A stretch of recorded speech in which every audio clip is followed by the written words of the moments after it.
And welcome back to the Constitutionals Podcast. I'm your host, Chad White.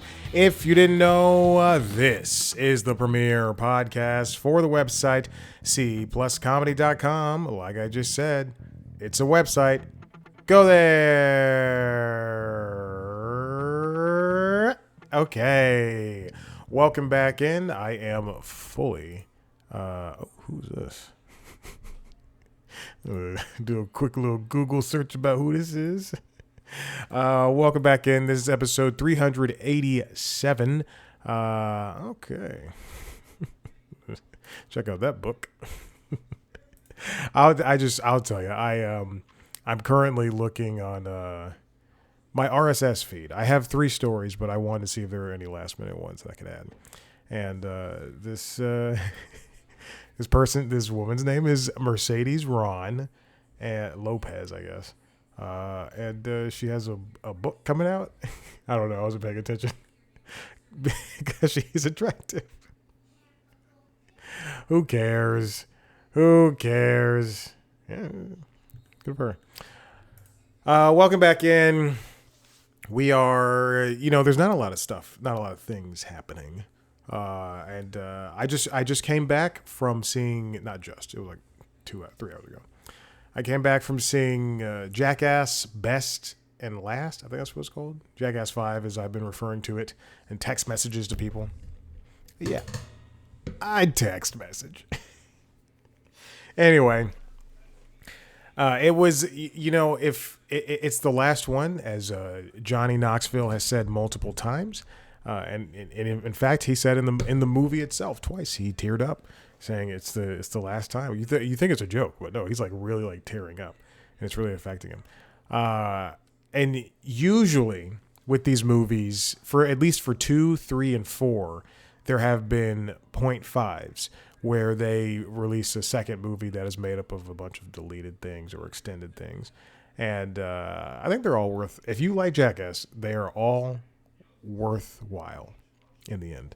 And they even did the same thing for Bad Grandpa, the spinoff, where Johnny Knoxville dresses up as an old man named Irv Zitzman, I think. Anyway, Irving Zitzman. Best and Last, I would describe it as 40% new stuff and 60% old stuff. The movie starts out with something that they shot for the pilot. Don't quote me on that. For the first episode of the Jackass TV show, I guess is like a proof of concept or something. But it is, if we never saw Johnny Knoxville after that moment, because you think he's about to kill himself. He does something so stupid. Like truly, there are 2 very, very stupid things I think that they've done in the entirety of Jackass, and has both been Johnny Knoxville. One is the bull thing that knocked him unconscious, and that's the thing that made him stop doing Jackass. That knocked him, and they show it in Best and Last. The thing that the doctor was like, if you get hit again, you're gonna die.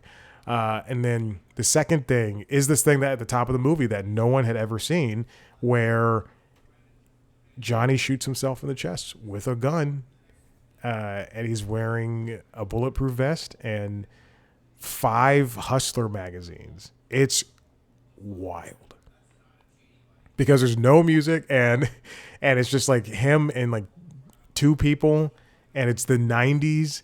And they're like, dude, don't do this. Dude, you're so stupid. Don't do this. Come on, man. Come on. It's a very scary moment where I'm like, I don't know if this guy's still alive. There's also a second thing. Wait, I think it's those 2 moments. I think that in the bull. I'm thinking there might be a third thing in the movie, or maybe even a second thing where I thought like, oh, he should be dead. Anyway. It's a good movie. If you like Jackass, then you'll like this. And you know what? It's a solid goodbye. If it has to be the end, please let it be the end. And then also Johnny said there's not going to be a 0.5 addition to this. That sucks. Because I think the 0.5s are fine. They're good. It's more Jackass. This movie, it could have been longer. I would have appreciated it if it was longer. It was 92 minutes, which is enough time for that movie. But because, it's a Friday at 1:30, I was, more than willing to sit down for another 10 minutes of that movie. And it doesn't take itself too self-seriously. Like, it's, yeah. Anyway, if you like Jackass, you like this movie. There's a lot of poop. There's a lot of penises and a lot of poop. And if you cannot handle penises or poop, if you can't handle poop, you will not like this movie. the entire time watching the movie, I kept going, I would never want to be friends with these guys. I don't want to hang out with Chris Pontius or Wee Man or Steve-O or Danger Aaron. I don't want to hang out with any of those people. It's crazy. Anyway, what else is going on? Today is my birthday. I mean, my Jesus year, as people say. As people say. Oh, gosh. So I did that today. I did not work. I had a summer Friday, which was a half day, but I just didn't show up. No. I tuned in and I sent a message to the person who was covering for me, and I was just like, there's nothing going on, so you're gonna have an easy day. I have yet to take a nap. I've been moving all day. I volunteered this morning. I volunteer with an organization, and then I've been doing that for years. And then I'm not gonna say which organization. It's Meals on Wheels.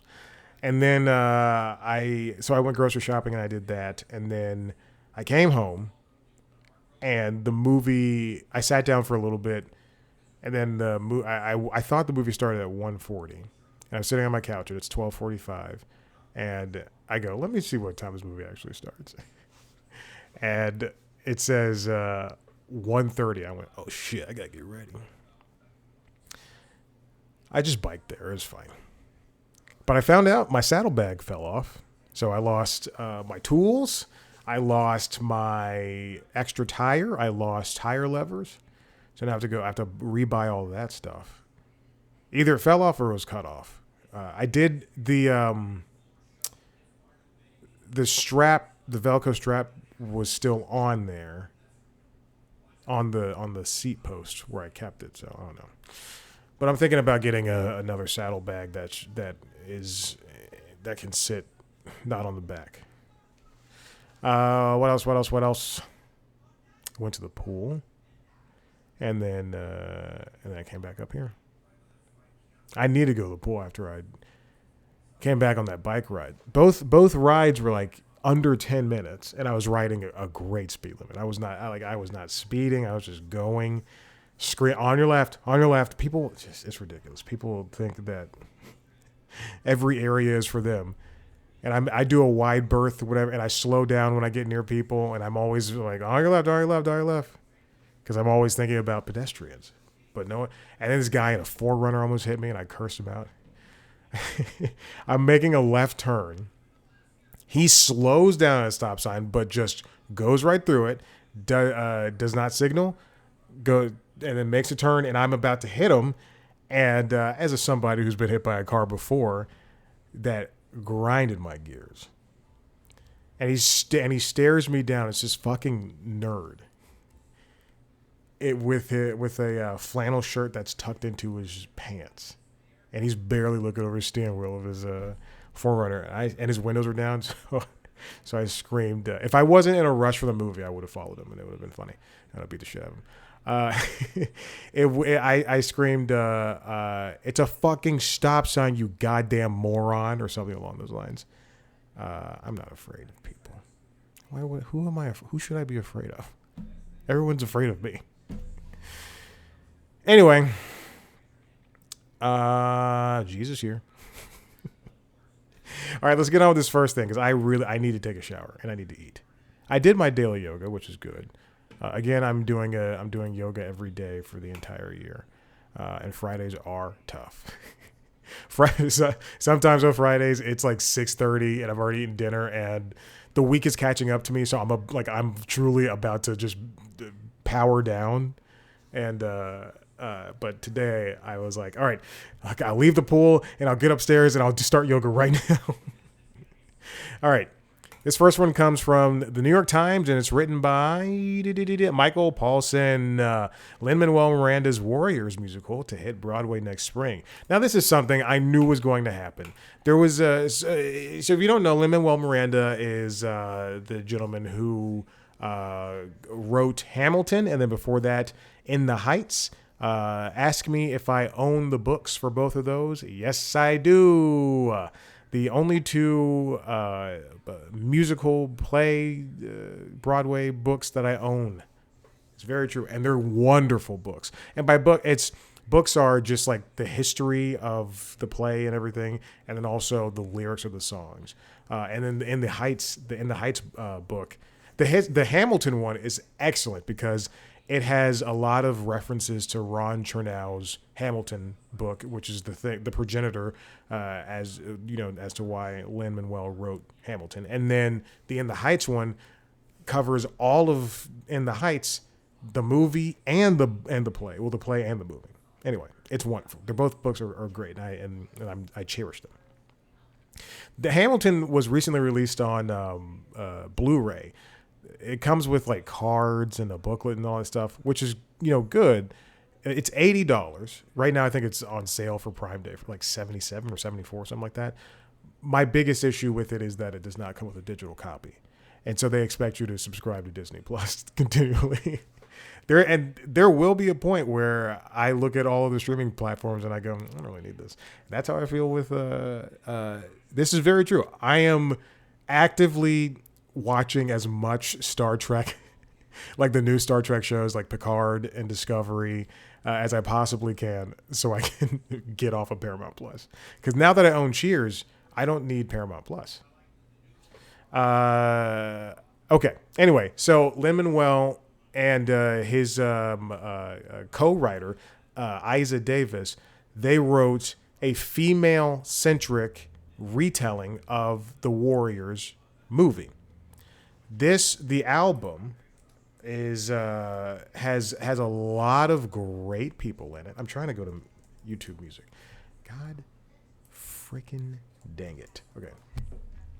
And it's so, I think it's really good. If you do not like Lin-Manuel Miranda, you will not like this album because it's his thing. But it features a lot of great voices, and it's a concept album, and it's also just like a regular record because it's so overly produced, and that's not a negative. But it features the voices of Kenita Miller, Sasha Hutchings, Philippa Sue, Anissa Folds, Nas, Cameron, Ms. Lauryn Hill. Ms. Lauryn Hill's, if I'm not kidding, If You Can Count is so good, and she's such a good singer. I just don't understand why she continually treats her audiences in such a horrible way. Jasmine Cephas Jones, Mark Anthony, I believe Utkarsh Ambedkar is in there as well. Coleman Domingo. It's a great Billy Porter. Oh my God, it's fantastic. And there was a point when Warriors came out, and Lin-Manuel was just straight up asked, "Is this going to be a play?" "No, it's never going to be a play." "No, we're not even looking right now." And then it's been a year, and they're like, "Yeah, we're good. We're doing off Broadway," and then we're taking it to the thing. Excuse me, it was in 2024. Some of these songs, the Warrior songs, were in my top list for 2025, which is crazy. I listened to my top list for the past couple of years have been the same five people. Taylor Swift, in no particular order. Taylor Swift, Pearl Jam, U2, The Weeknd, and Bruce Springsteen. It's been like it'll fluctuate between those five people. Like on YouTube Music, it'll say, "Here's your five artists," and then the top songs it's usually like the songs by those people. But then Warriors crept in there, a lot of Warrior songs, and some other stuff I don't want to get into. There's Nas, it's Jay-Z, just a lot of, I listen to a lot of rap and rock and the Chicks. I love the Chicks. I'm not kidding. I love the Chicks so much. So it's a one act musical. It's going to have a cast of about 20 people, and the again, it's going to be all women. I learned recently that oh shit, Hades Town was an album first, and then it turned into a play too. And Hades Town is huge. The movie's coming out in August. I was not able to see the play when it was touring during the last touring Broadway season, so I'm excited to see this movie version. However, I did see the movie version of Hamilton, and these older women would not shut the fuck up during the entire thing. It's going to be directed by Jenny Coons. The choreographer for Hamilton, Andy Blankenbluher, will co-direct and choreograph. So that's going to be a lot of good dancing. Thomas Cahill was the director for Hamilton. He's going to be producing. And so Lynn and his father, they'll also be producing, and Jeffrey Seller will also be producing as well.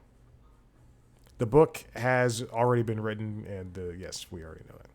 Anyway, I'm excited for this. And I hope to see it, and I hope it's as big as Hamilton and the Heights. All right, let's move on. This next one comes from Variety. It's written by Zach Sharf. Disney failed to buy James Bond franchise, walked away from owning Twitter hours before the deal closed, and held Apple merger talks. The great Bob Iger sat down and did an exit interview with the Financial Times, where he revealed a lot of great business points from Disney, from his time at Disney. And the things that he said, some of them, you agree with, and some of them you don't. I do have a little bit more of a business mindset since I am a producer. However, I will more than likely side with the creative every single time. I'm not James Corden. If you don't know this, it's a very true thing where James Corden was like anti-writers during like a Writers Guild meeting. He didn't want to shut down during the strikes. It was in 2019. He was accused by writers of attempting to lower their wages. He wanted to shut down. He did not want to shut down. Excuse me. He was union busting. If you don't believe me, there's stories about it. Just Google it. I put one up from Cracked on the video. So if you want to see that, anyway. But Iger revealed some things that make sense, and then some things that don't.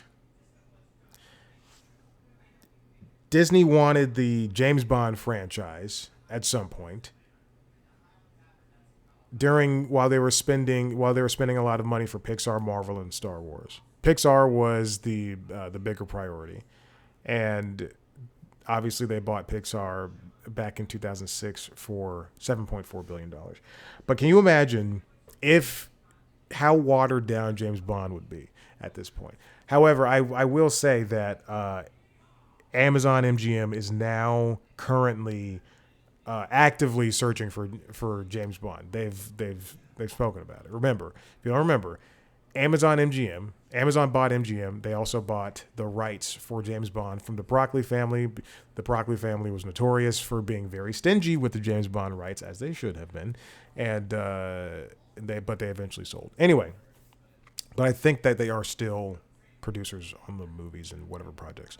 Anyway, there was a headline this week that said they are going to be doing screen tests in August again, and they've done the first round of testing already, and so that should raise hopes for the next James Bond. And then an insider said that the kind of people that they're looking for James Bond, and I'll preface it with this: Idris Elba about a month ago said the world wouldn't handle a black James Bond because the world is still too racist.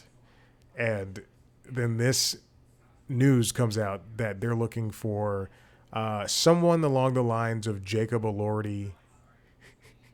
Like, come on. We don't need like Jacob Elordi, Josh O'Connor, those types. You mean boring white men? Oh my gosh. Meanwhile, we got Bait, an excellent TV show with Riz Ahmed that really examines the crises, the existential, the metaphysical, all that stuff, metaphysical and existential or something, roughly, surrounding a brown person getting the James Bond role. It really stinks that they're going to go to these boring white guys. But it's just what happens. Anyway, James Bond is the one that got away. Iger told Financial Times that he was close to buying Twitter as well from Jack Dorsey at a different time at a very attractive price. The plan was to turn Twitter into a global distribution platform for Disney. I do remember this happening, but Iger admitted he got cold feet on the morning of the deal and worried it would be a quote unquote horrible distraction. I remember hearing that and thinking, why would Disney need to be in a social media platform? But they also started Movies Anywhere. It started Movies Anywhere. If you don't know what Movies Anywhere is, if you buy movies from certain studios like Disney, Warner Brothers, well, currently Warner Brothers, now Lionsgate and Universal. Who else? And like two more. Then they're in this digital locker where you can watch it on your iPad, on your phone, on your computer, or whatever, and you can access them via Apple or Vudu, all that stuff. It's good. I love Movies Anywhere. And then here's something that is brand new. Iger first revealed that in 2019 in his memoir that Disney flirted with an Apple merger. And he said that at the time in 2019 that he believed the two companies would have, quote, combined or, quote, at least discuss the possibility of merging. Very seriously, Steve Jobs were still alive. But now Iger revealed that some conversations did actually take place between Apple and Disney about a merger that Iger thinks would have been truly transformational and equal. What would a Disney-Apple merger look like? I think in the end, it would have helped with Apple's aspirations of making movies and TV shows. However, that Apple is spending in a way that Disney is not, and Disney hasn't done in a long time. Not that I'm saying that Apple is spending more, but Apple is the larger and financially more successful company. And they set aside, what was it, like $1 billion or something like that to make a bunch of movies and TV shows because they have that market capital. And even if they are canceling some things, Apple TV, and you know, for what it's worth, I think Apple TV is a great streaming platform. They don't deal with acquisitions. They don't have to, or licensing. So they're not going to be going around buying up things. And they've recently partnered with Peacock in order to have a bundle. So Apple TV feels as small as it is, as it really is. Like I load up Apple TV and I go, I guess I'll just watch Cape Fear. On a Friday I could load up Netflix and I can get, what's the new? Is it Big Brother? The Eric Andre and John Cena movie. I will watch that tonight. I can load that up. And then there's also 50 things that they also uploaded today. But that's the problem with Netflix as a whole, is that things just get lost and then they cancel things, even though they are successful, but not in the way that Netflix wants it to be successful. Like the show The Burrows, which has that glowing cast and it had good numbers, but they didn't do anything to advertise it, and then they cancel it because they're like, it doesn't have the numbers that we want. Like, we don't know what numbers you want. Anyway. But I don't think Apple, I don't think we would have Cape Fear or Your Friends and Neighbors or Platonic. I don't think we would have all of that stuff had that acquisition actually, or that combination actually gone through. And also that would just be a gigantic company. But for what it's worth, I think Apple is doing a great job with Apple TV. On top of ahead of everybody. I can't even think. If Hulu were still separate from Disney Plus, I would say Hulu would be right up there. But it's whatever, up in the air. Okay, and here's the last thing. This comes from The Wrap, written by Lucas Manfredi. Miss Now scraps live coverage after 6 p.m. on the weekends in favor of video podcasts. Now, this is an interesting thing that I thought about when I was working at CNN. It really stunk to work at CNN on like a Sunday night or a Saturday night or Friday night, just whatever. Like to leave there at like 6 or 7 or 8 or 9 p.m. When you've been working on, like, let's say 2 different shows all day, and but those 2 different shows, it could be 4 hours in the afternoon and 4 hours in the evening, and then, or 4 hours in the morning or 4 hours in the afternoon, just whatever. But like to hear the same stories over and over and over and over and over again. And I often thought when I was there, we don't need a Saturday show. We don't have to. We shouldn't have to work at 7 p.m. or 8 p.m. It's the same thing over and over again. We're never going to get like a different bit of news or a different what have you. And Miss Now, for what it's worth, is going to start doing something. But I also think CNN is doing this too. CNN airs Bill Maher's show. I was going to say Bill O'Reilly. I don't think Bill O'Reilly has a show anymore. Bill Maher's show, and I know it was on Fox News. Bill Maher's show, what the fuck is it called? Real Time?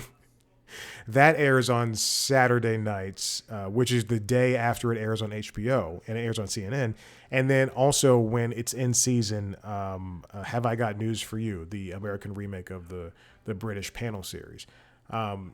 And both of those shows air on Saturday nights. W. Kamau Bell has a show on Saturday night, and now Craig Ferguson has a show on Saturday night. It's a smart idea. You're not going to get anything new from the news at 7 p.m. on a Sunday, unless something, God forbid, horrific happens. Then they can break in. How many times have I Got News for You been preempted because something happened? Yes, that's going to happen.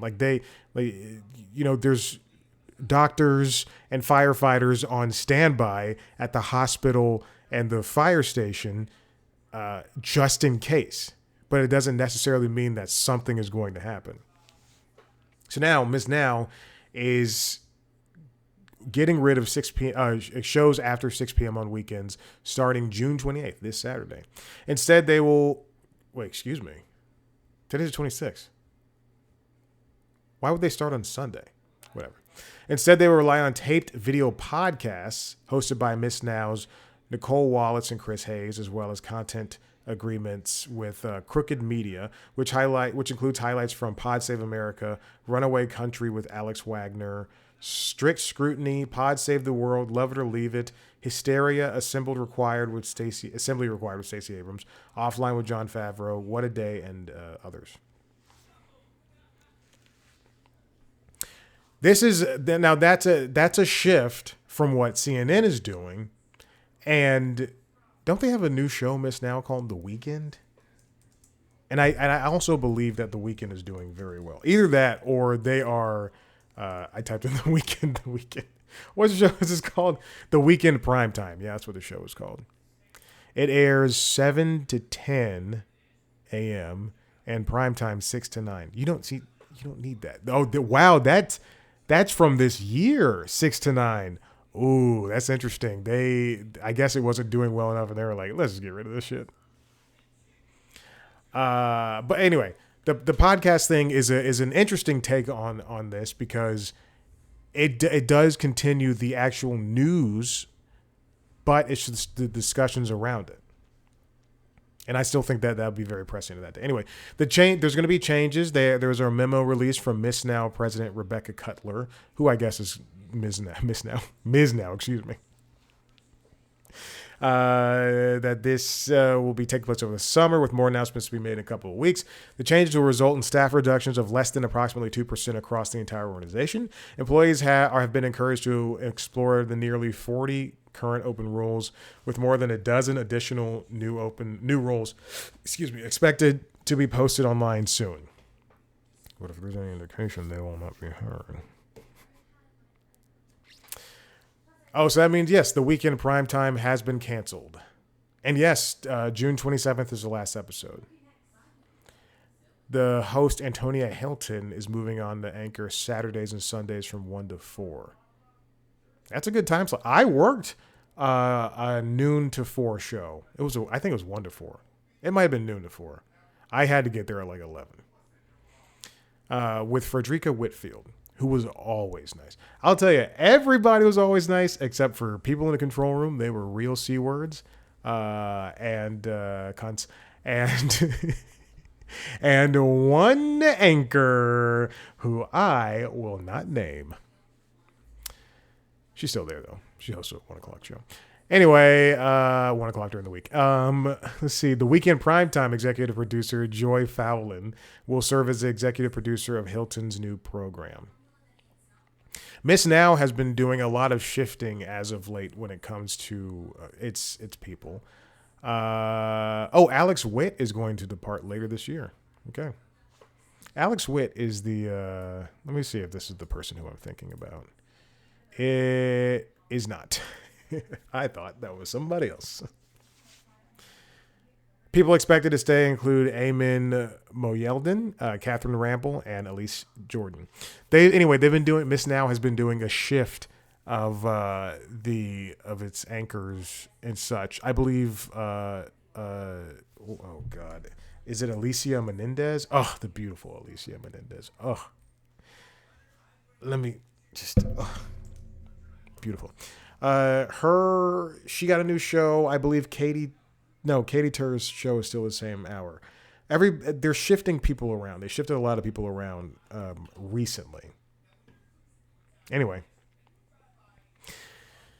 this will be. I wonder if the licensing agreements with Crooked Media, or I guess the partnership, is in any way lucrative to John Lovett and the other people that host those shows.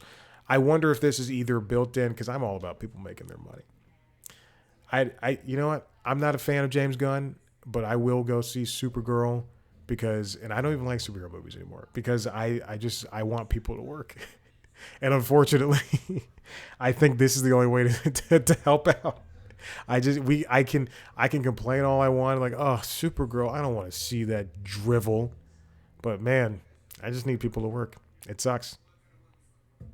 And in some backhanded way, I'm guessing that we just watching things really helps. I don't know. It seems like a lot of people are working, but also not a lot of people are working, and it seems like more so not a lot of people are working. Anyway, apparently, the partnership has been an early success on Saturday nights, with half of the viewers being new to the network and nearly 2/3 of them under the age of 55, marking the strongest launch for a new Miss Now series among. But what's the Crooked Media series that is on Saturday nights? They said they already have one. Anyway, and again, I wonder if this is built into Nicole Wallace and Chris Hayes' contracts, or if this is like something extra.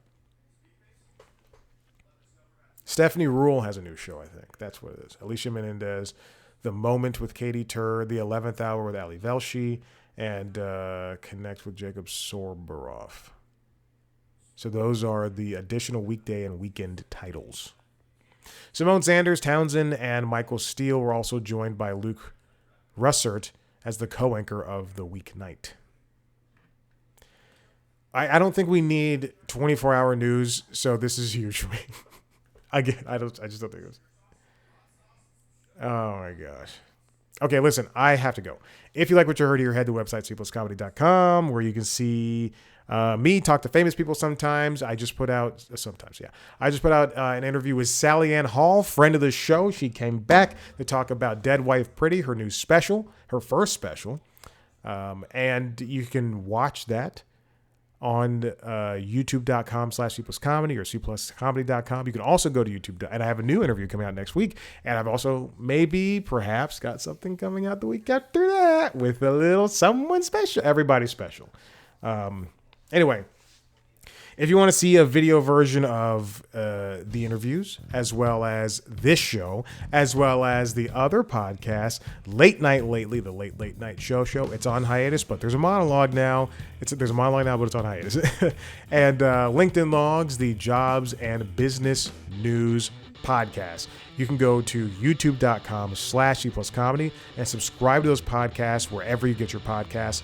Follow us on social media at C+comedy on YouTube, TikTok, Instagram, and Blue Sky. Me on those platforms at Chad Black White. Thank you so much for listening. I'll see you next time. Jesus year.